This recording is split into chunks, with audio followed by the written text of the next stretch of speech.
faire un autre truc à 5h30. À 5h30, oui, ça doit être les combats. De toute façon, moi je serai là. Tu seras là ce soir aussi. Enfin, ce soir, tu sais pas. Bah, il y a un spectacle ce soir en plus. Il y a un repas, il y a un repas tiré du sac, il y a une buvette. Je suis réquisitionné pour tenir la buvette parce que c'est chaud là.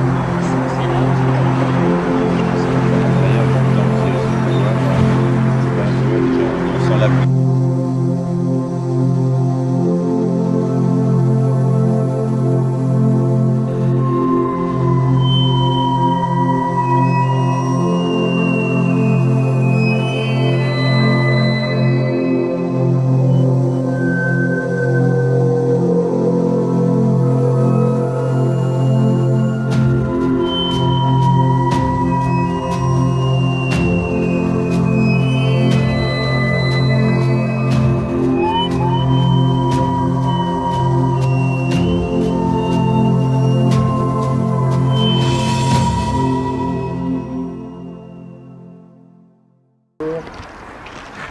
Ah, Ouais, alors pas trop au courant hier soir bah si quand même parce que bon il a fallu tout bâcher en avec la catastrophe. pluie. Mais il n'y a pas eu d'orage Non, véritablement. si. non, heureusement. Et il n'a pas plu durant la nuit en fait.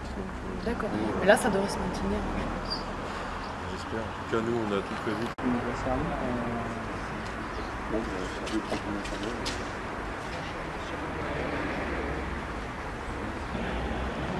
Ah mais non. Ouais. Bah, et nous on est coincés par un atelier donc Oui, ça sera la solution des manœuvres. ouais, Mais par voilà. contre, il faudrait des gens du musée. Oui, mais les gens du musée ils vont y aller avec nous. Il nous faut quand même de 2 à 3 personnes de chez nous.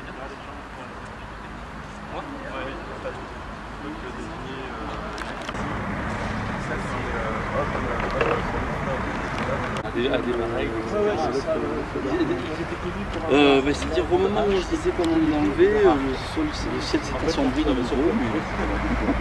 Parce que là sinon c'est risque de demain.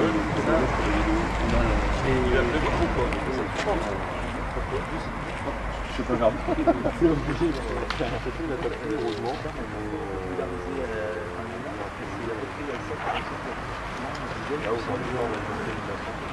Et quand on les a trouvés, on s'est dit mince, voilà, vraiment stylistique.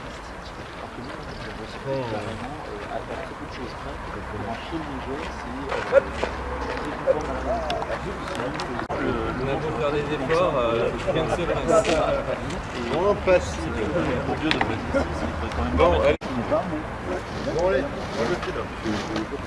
Après, je peux dire, mais les alarmes de certitude, je la laisse tomber, et elle se plante dans l'eau, c'est pas marqué comme ça. Non, les classiques, c'est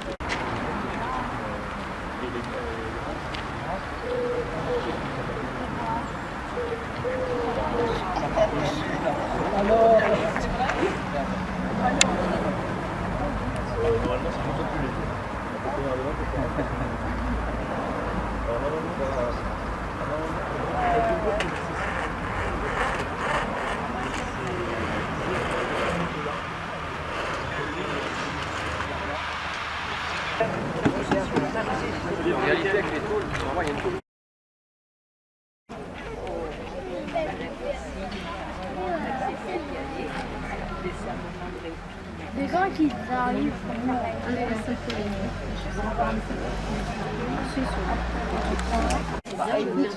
C'est de l'air, non? On va aller. le matin, il y a de l'air.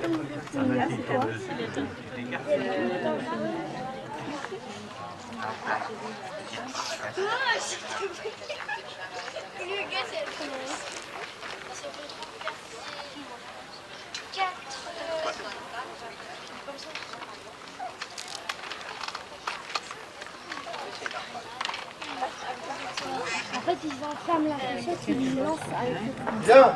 Alors bonjour à tous. Merci d'être venus vraiment aussi nombreux pour cette démonstration.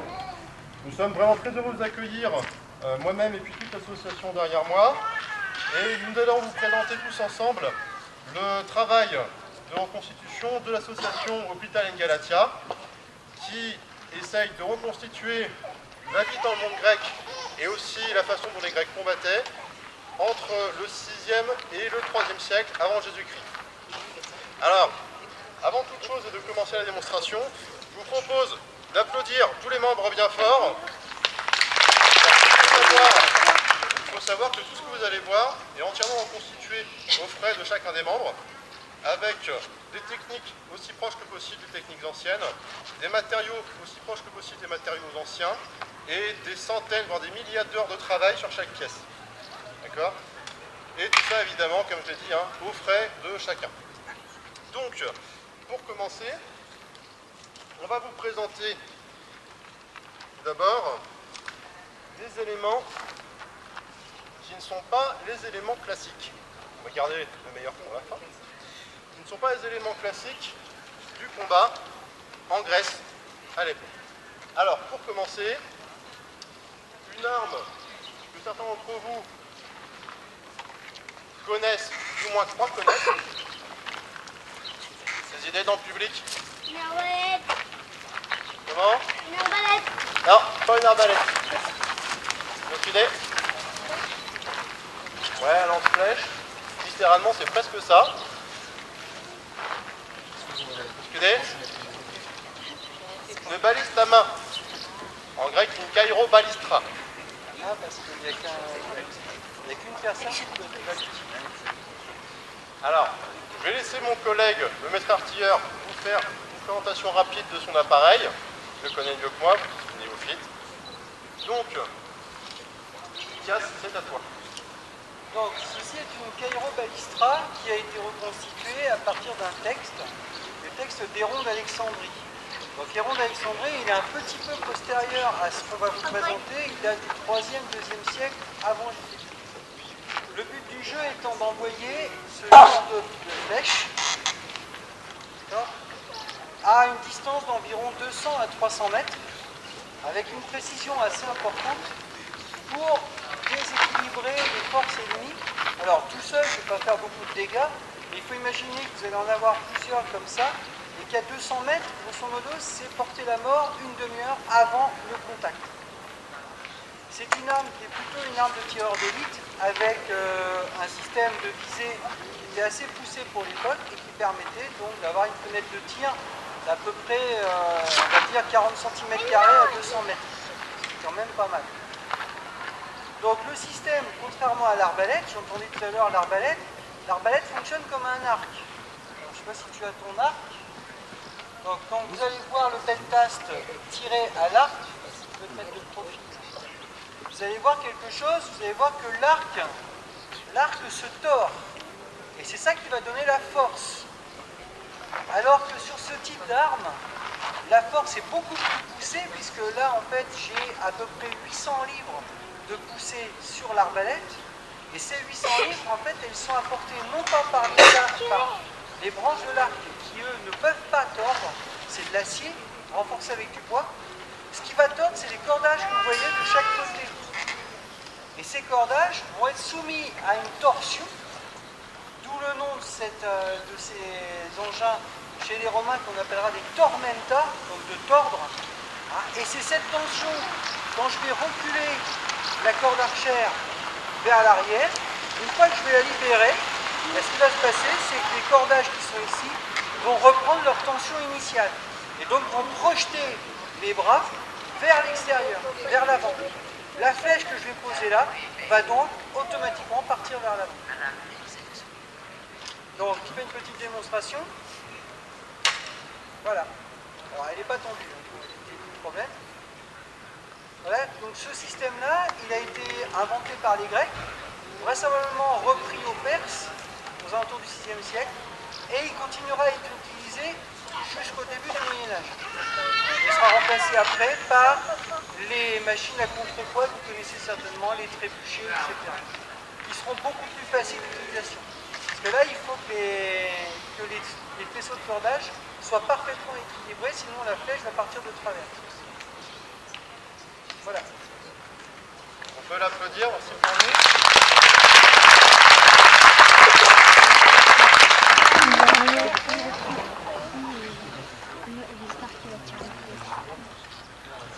Volontaire,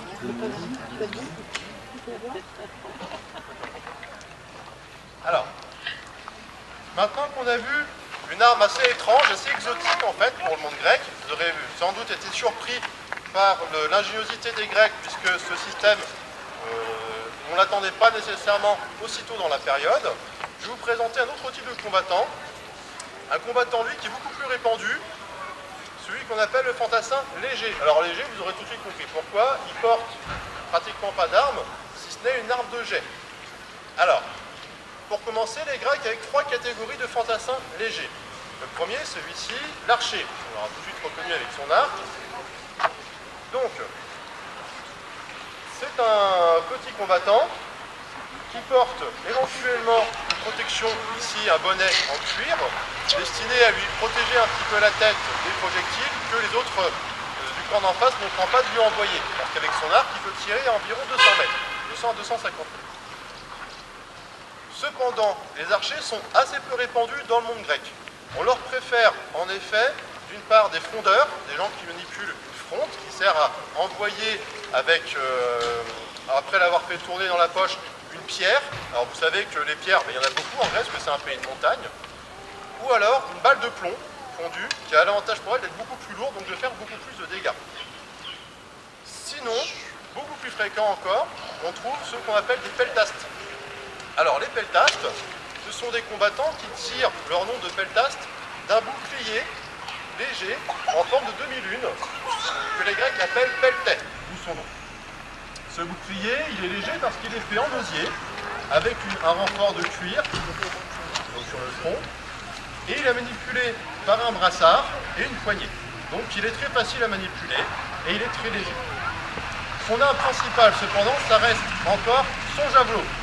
C'est un petit fantassin qui est là pour jeter des javelots sur les adversaires, particulièrement les soldats les plus lourds, ceux qui vont alors plus de mal à réagir. En effet, sa deuxième arme à ce fantassin léger, c'est sa vitesse. Il peut courir très vite. Les fantassins lourds ont plus de mal à rattraper, ce qui fait qu'il est particulièrement énervant et il le fait très bien. Donc, vous aurez l'occasion de le voir en œuvre et de mesurer toute l'ampleur de sa fourberie. Et maintenant, laissons place à la pièce maîtresse du combat grec, les hoplites. Je vous propose d'applaudir aussi que pour un souci de réalisme, l'ensemble des ordres qui sont donnés aux soldats sont donnés en grec ancien. On peut faire donner les ordres. Donc on va vous présenter une série de manœuvres que les soldats pouvaient réaliser à partir de ce que nous avons pu retravailler à partir de leurs éléments d'équipement.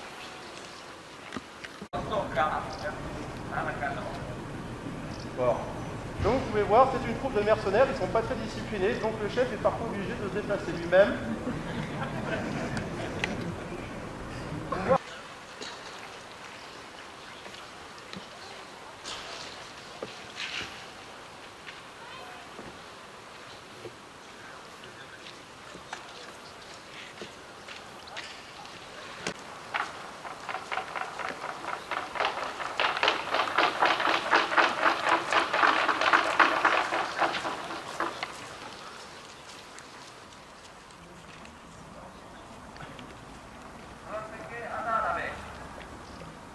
Donc ici les hoplites s'équipent parce que là l'équipement est extrêmement lourd donc ils ne le portent pas bien longtemps. Donc aussitôt qu'ils le peuvent, ils le posent.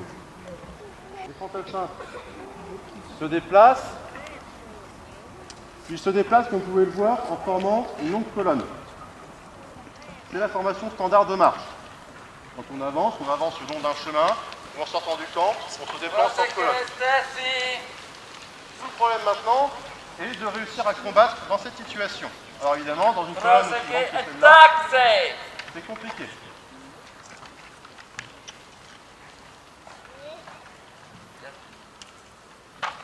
Donc ici, les soldats commencent à former la phalange. Vous voyez qu'ils ont dû quitter la colonne profonde pour venir former des colonnes successives, comme vous pouvez le voir. Ces colonnes sont encore très espacées, de façon à pouvoir laisser passer ou bien des fantassins légers qui se replieraient après avoir harcelé l'ennemi, ou bien encore pour pouvoir déployer le reste de l'armée, pour pouvoir déployer le reste de la phalange et former ainsi une formation dense qui va présenter à l'ennemi un front uni de boucliers.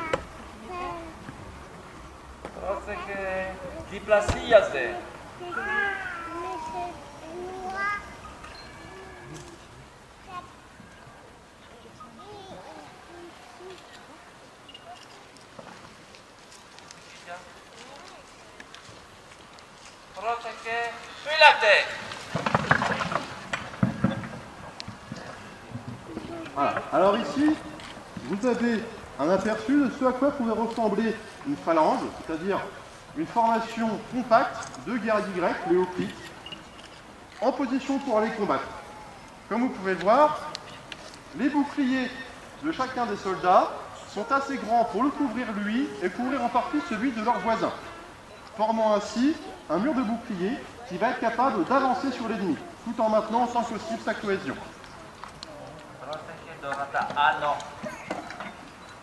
Alors, à présent, les soldats montent leurs lances. En effet, leurs lances sont les instruments principaux du combat.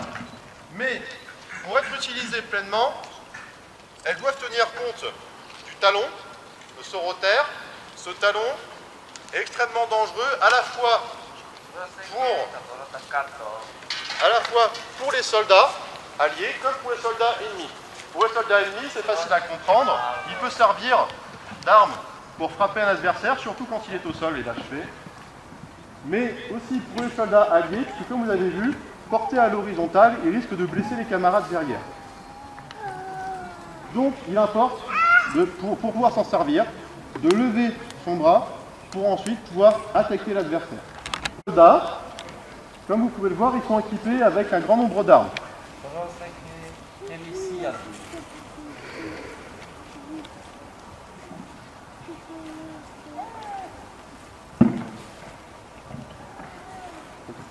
Donc, ils sont équipés avec un grand nombre d'armes. Cela dit, ça ne les empêche pas de pouvoir manœuvrer. Ici, une fois le combat terminé, il faut pouvoir réintégrer une formation en ligne, en colonne, et donc les soldats devaient pouvoir se permettre de réintégrer possiblement les colonnes avec divers mouvements, comme nous avons montré ici. Alors, cet équipement, quel est-il? Le premier, le principal, on l'a dit, c'est le bouclier. Le bouclier qu'on appelle aspis. Ce bouclier, c'est un bouclier qui est fait de bois, bien souvent avec une tôle de bronze par-dessus et une toile de lin peinte pour pouvoir apporter un dessin et reconnaître éventuellement le soldat. C'est souvent un dessin qui choisit, qui ne fonctionne pas comme un emblème pour les chevaliers et qui peut être tout simplement de convenance personnelle. Alors, ce bouclier, il utilise le même système de préhension que le bouclier du peltane. Comme on peut le voir, c'est un bouclier qui possède un brassard et une poignée qu'on porte sur le bras gauche. Ce bouclier est très lourd, il fait une dizaine de kilos, mais ainsi porté et reposant sur l'épaule, il est finalement possible de le porter assez longtemps pour pouvoir combattre efficacement. Ensuite, deuxième élément, le casque. On en trouve de plusieurs types. Le plus ancien, le casque corinthien, comme celui-ci, qui protège très bien le visage, mais empêche en partie l'ouïe et gêne un peu la vue. On en trouve des évolutions successives. Ce modèle-là, qui est un peu plus récent, ce modèle-ci, qu'on appelle cassidien, qui est une évolution avec la possibilité d'ouvrir les paraglatides, les protège-loups, ou encore des modèles plus ouverts, comme celui-ci, qui possède une visière et qui dégage largement le visage.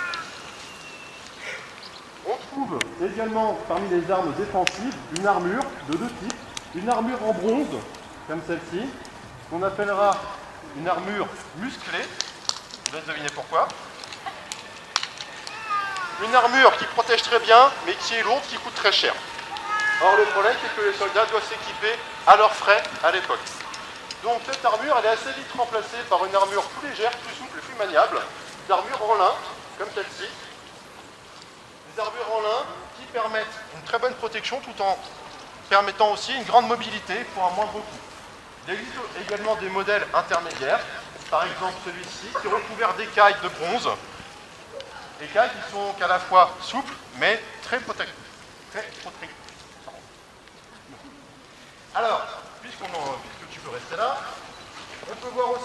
soldats apportent des cnémides, des protèges tibias en bronze.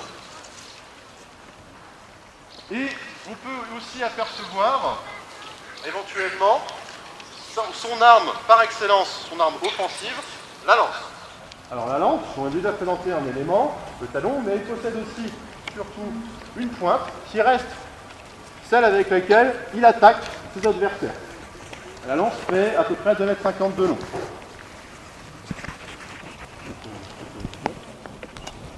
Si la lance vient à casser, si elle est perdue, ou s'il est difficile de s'en servir une fois le combat engagé de façon prononcée, les soldats peuvent utiliser d'autres types d'armes, une arme secondaire qui est l'épée. Cette épée, on trouve de deux types. Une épée courte, comme celle-ci, qui va faire un peu moins de 50 cm de long, et des épées différentes, parfois plus longues ou recourbées, comme celle-ci. Les épées, on les appelle copiques, ou ce modèle-ci, qu'on appelle Macaira, qui sont des épées courtes, des espèces de sabres destinées à trancher avant tout.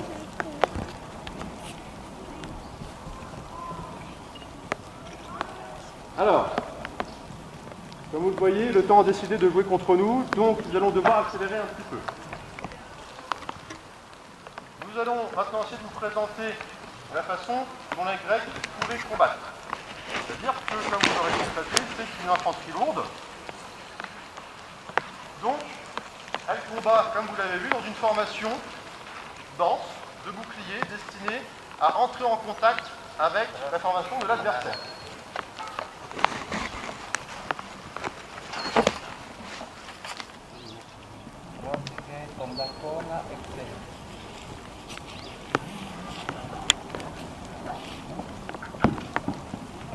Donc, nos soldats effectuent une manœuvre de demi-tour assez compliquée à réaliser. Elle était très peu réalisée dans le monde grec, tout simplement parce qu'elle était assez complexe, comme vous pouvez le voir. Alors, à présent, nous allons remplacer nos lances par des armes d'exercice pour éviter de s'encocher. Ça fera plus de spectacle, ça fera aussi beaucoup plus de dégâts. Donc, vous aurez compris l'essentiel. Le soldat avance tout droit, protégé par son mur, par son bouclier et celui de son voisin, dans une formation qui peut rester la plus imbriquée possible, de façon à ce que le mur de bouclier ne vole pas en éclats avant d'arriver au contact de l'adversaire. Les Grecs adorent se battre entre eux, donc il est fréquent que deux phalanges différentes se rencontrent et se battent entre elles. Dans ces conditions, les soldats grecs recherchent le contact avant tout. Ils vont avancer tout droit, charger et essayer d'enfoncer la ligne de bouclier de l'adversaire. Donc il faut imaginer deux lignes qui viennent se tasser, s'écraser les unes sur les autres, littéralement. Les soldats au premier rang étant écrasés par le poids de leurs camarades, qui se trouvent souvent placés en colonne de 8 à 12 rangs de profondeur. Il faut imaginer que le premier rang reçoit la poussée de 11 personnes derrière lui. L'avantage, c'est qu'avec une bonne armure et compte tenu de la rondeur de bouclier, et compte tenu du fait qu'il est placé de profil, il peut encaisser la poussée du bouclier sans recevoir lui-même le choc. Et il peut retransmettre cette poussée à son bouclier et continuer d'avancer. Cependant, ça donne aussi souvent un combat très confus, très étrange, où chaque temps essaie de pénétrer la ligne de l'adversaire à coups de lance, à coups d'épée, et se tient souvent dans une espèce de marée de lance au-dessus du sol. Donc, si vous voulez bien, je vais les rejoindre et on va essayer de vous présenter la façon dont un combat pouvait se mener entre les soldats grecs au 5e siècle en Jésus-Christ.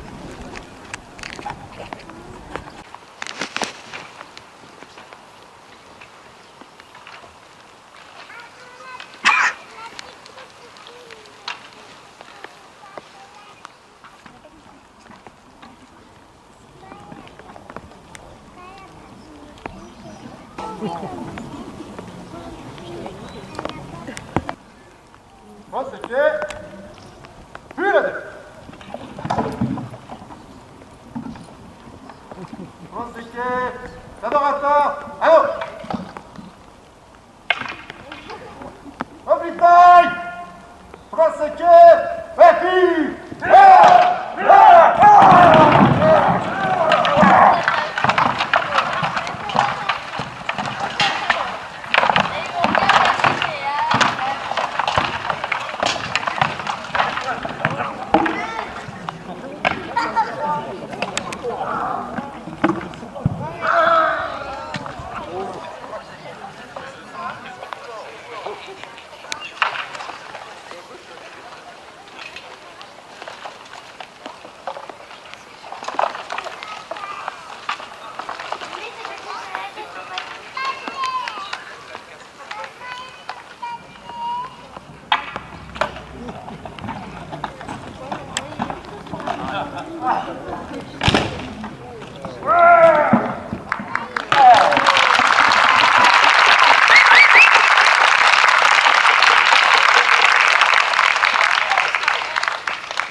Alors, j'espère que ça vous aura plu.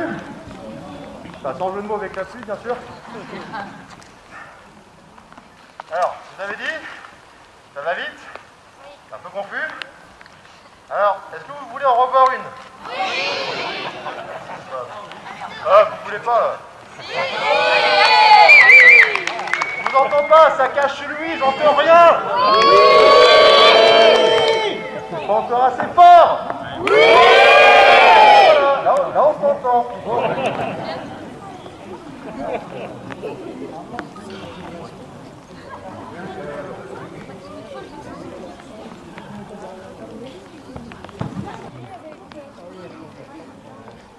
Mais là, il va encore attaquer.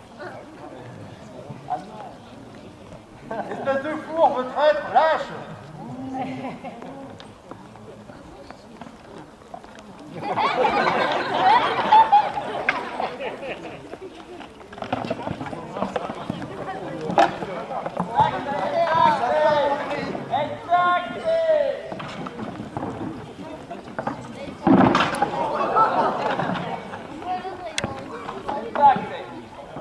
Complete time, and taxi.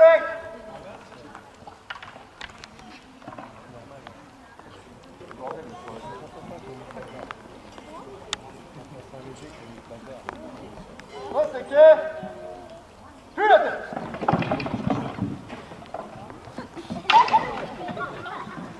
Là, c'est que... T'as l'air encore avant.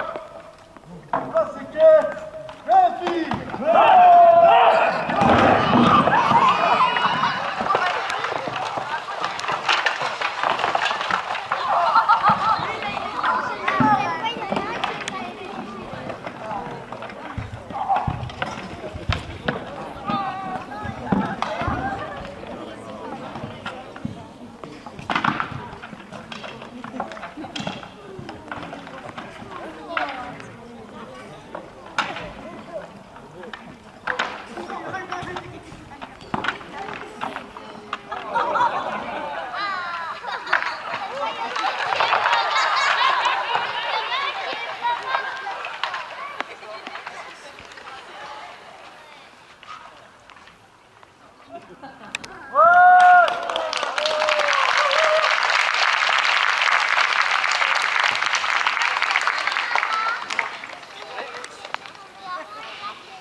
Vous avez bien dit qu'il était énervant, hein?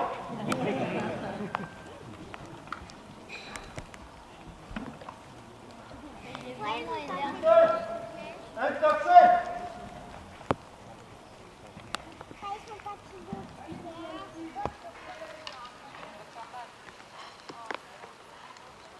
Là, c'est que... Plus la tête! Là, c'est que... Appuie!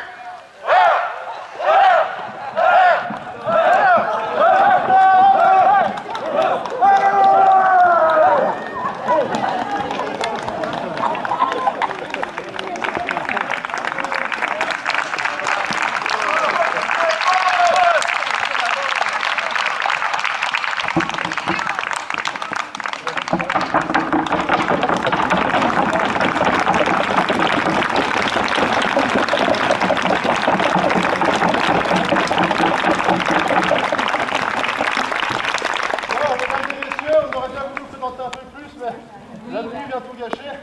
Alors, pour ceux qui le souhaitent, on va faire quelques photos pour ceux qui souhaitent, mais dans la salle pédagogique qui est là-bas derrière. Ok. Et si vous voulez nous poser des questions, Là, ce sera le moment. Après quoi, je vous invite à nous rejoindre à 20h30 pour le banquet ce soir.